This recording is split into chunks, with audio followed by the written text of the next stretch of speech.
Hey everybody, Sean here, working from my home in Oklahoma City. Hope you're having a great day. Hope you had an outstanding holiday season and a great Christmas. I'm so sorry to hear about the closure of the Wilmot facility. And the purpose of my video here is to help you think a little bit about Cobra benefits going forward and your healthcare options. The reason being, having been downsized myself, one thing you really need to watch is how your severance package goes and how long that money lasts. Cobra is a possible money sucker, and but it can also still help you. So I'm not here to beat it up. I'm here to show you some things that you want to consider before you decide to go on to Cobra, or if you've simply decided, nah, there's no way I can afford insurance going forward anyway, so I'm not even going to do that. But in any case, happy to provide you a little bit of information since I'm in the insurance biz now. Again, I've got some information I can share with you, and I'm happy to do that as you guys are my friends, my compatriots, my compadres. You know, I'm just so sorry about this. I want to share this information with you. So let's start at the beginning with the definition of Cobra. Even though it sounds like it stands for continuation of benefits and then something else for RA, it's really quite a nerdy title for Consolidated Omnibus Budget Reconciliation Act. Whew.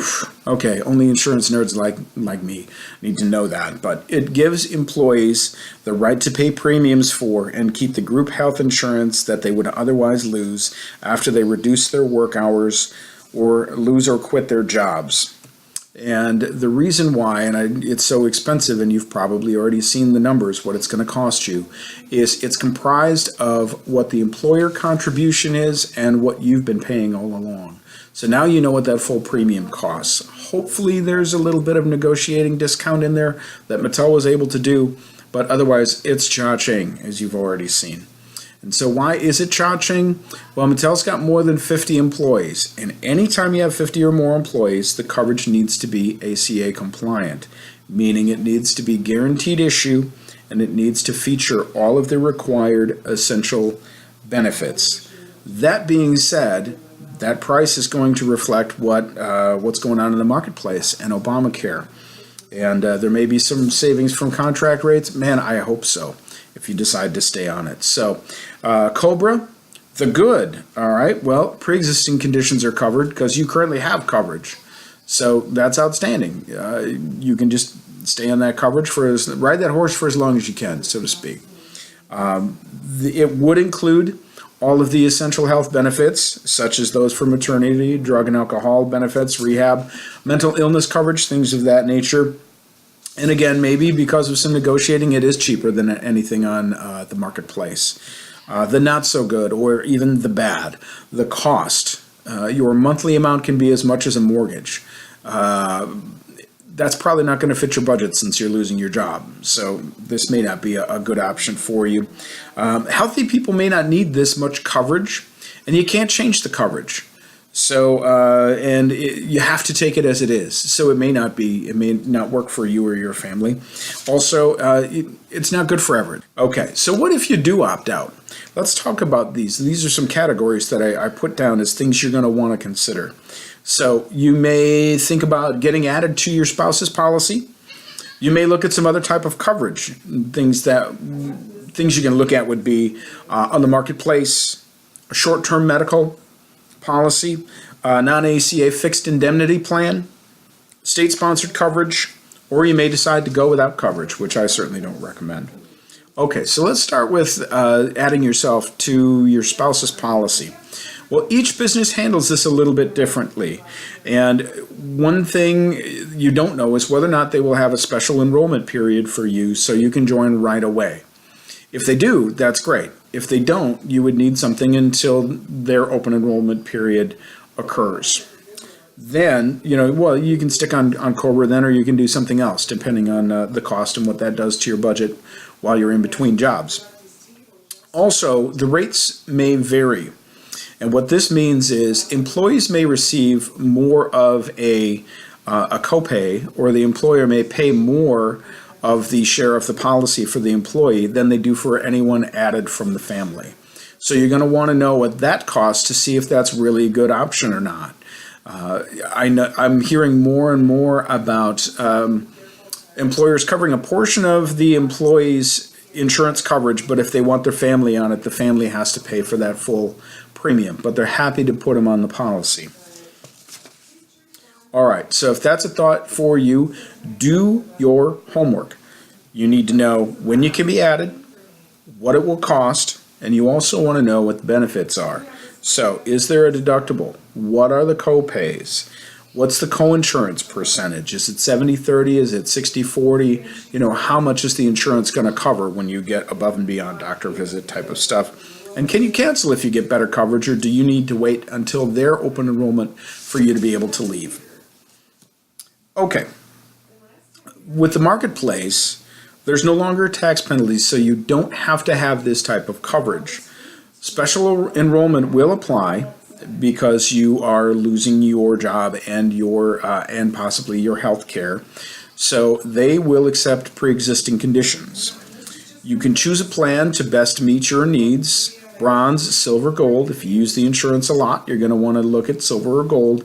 If you really just do doctor visits, things of that nature, you may want to look at bronze. The thing is, your premiums will be lower. It's still expensive. Your premiums will be lower, but your deductible is going to be really high, probably over $5,000, maybe even $7,300 is typical for a bronze plan. But again, what are the benefits? That's what you need to know. Do you qualify for a subsidy? Can that bring the cost down at all for you? What's the deductible? What are the co-pays? What's the co-insurance? And can you cancel if you get better coverage? With marketplace plans, you can cancel at any time. You may receive just a partial subsidy. So the thing that you would need to take a look at there is, since the insurance is expensive and it's going to cover a part of it, is that still a better deal than something else that you can get? So more often than not, I'm able to help people with more affordable options if they're only partially subsidized. If the new job pays more and now your annual income has changed, you're gonna need to reconcile that as soon as possible. You don't want the IRS on their back, and changes like that, they will come and chase you down to get that extra money back. So short-term medical plans, these are becoming more and more popular as people just find the marketplace to be too expensive. So again, there's no longer a tax penalty, so it's an option that you can have.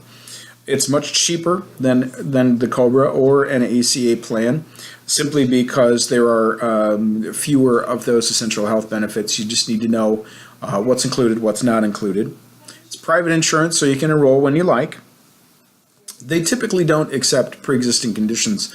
They're a little picky with their underwriting, but choose a plan that best meets your needs. Are you looking for something that's classic insurance, meaning it has a deductible, co-insurance, co-pays, things of that nature, or is it a fixed indemnity that has first dollar benefits? And I'll get to that in a minute.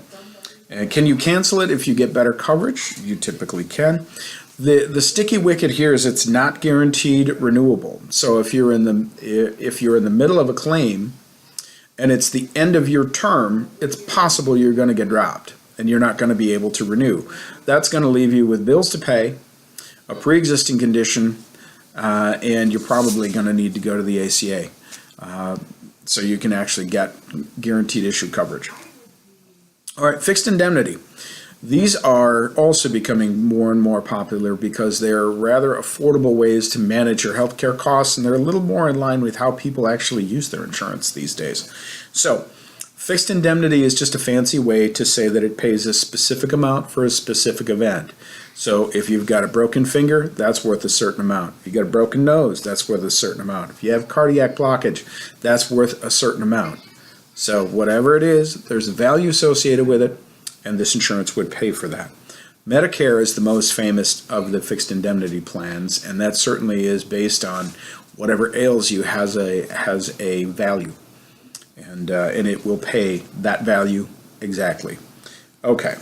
There are, if there are deductibles, they are often conditional or waived, which is kind of cool. That means you have first dollar benefits. That means your insurance pays before anything else does.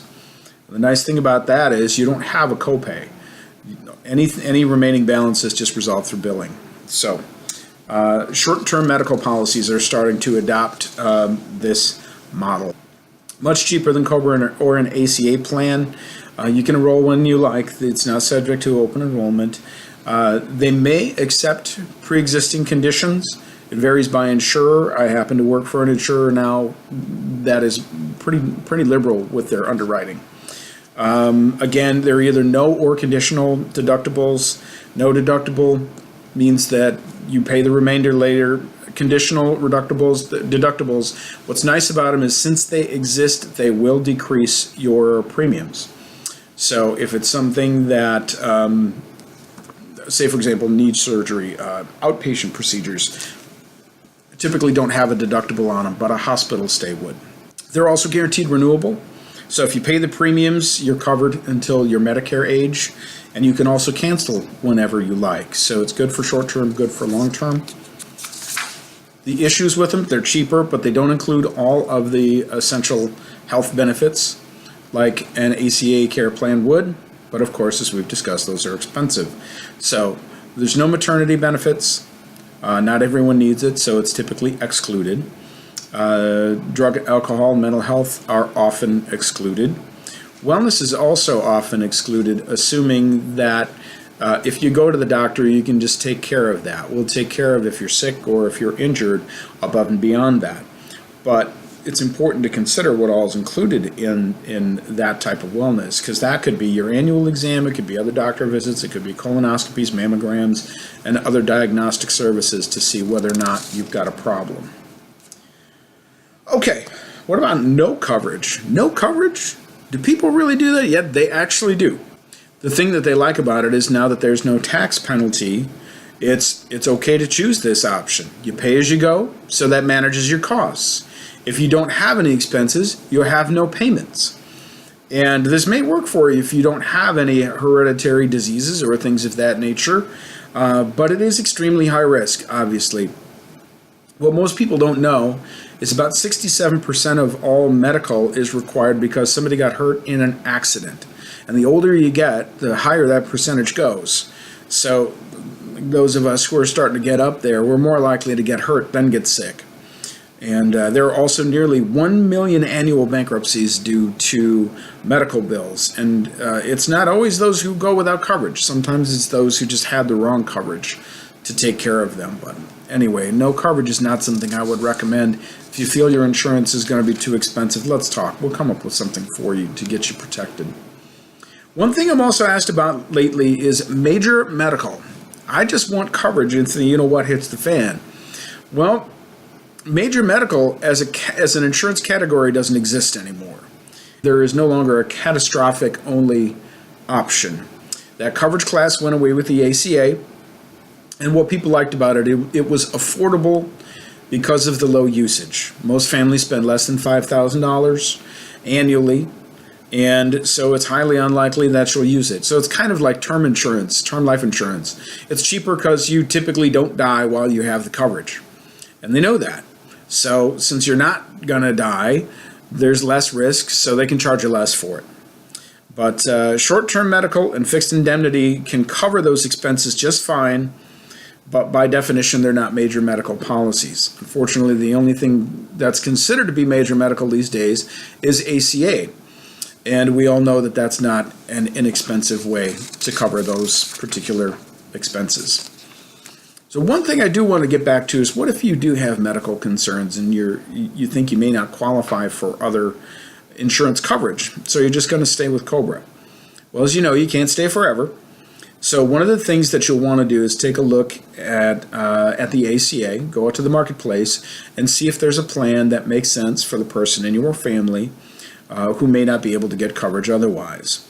And then separately, you'll want to take a look and see what the rest of the family's needs might be.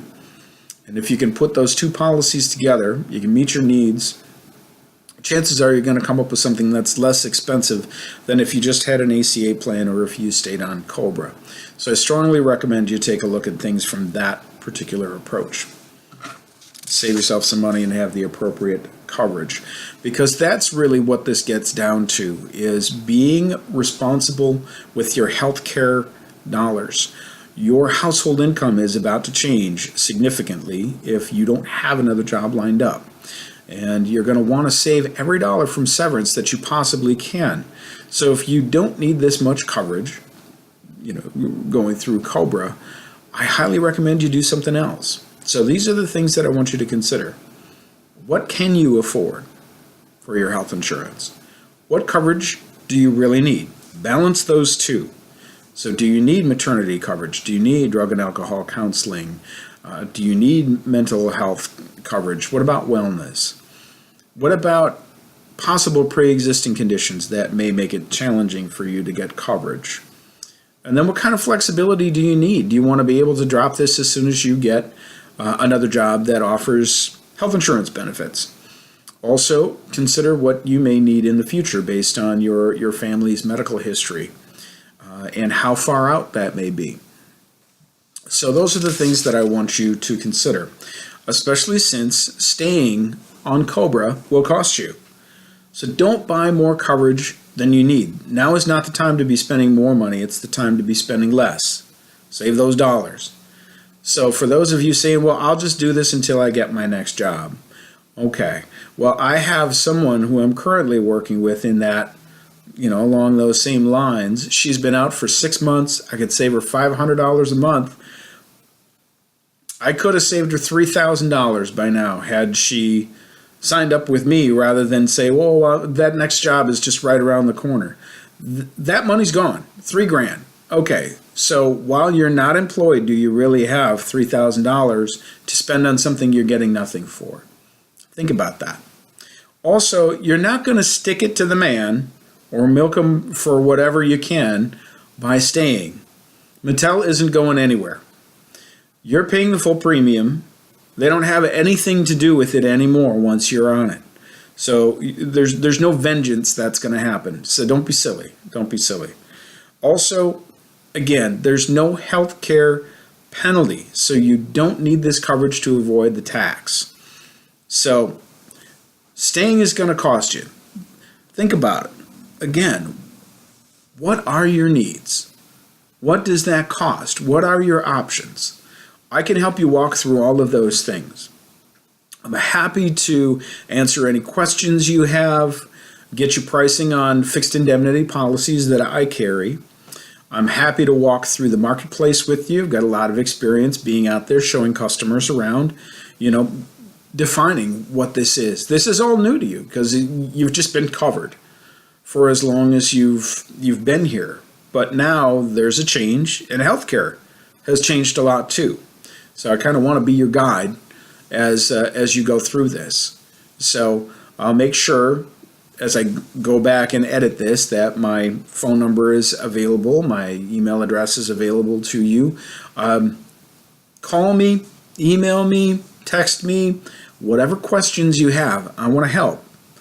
I've been through this. It sucks. I'm not going to lie. And I wish someone would have stepped up and provided me this type of assistance when I was in your situation.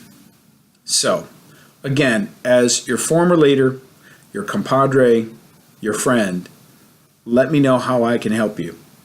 I hope you have a great day.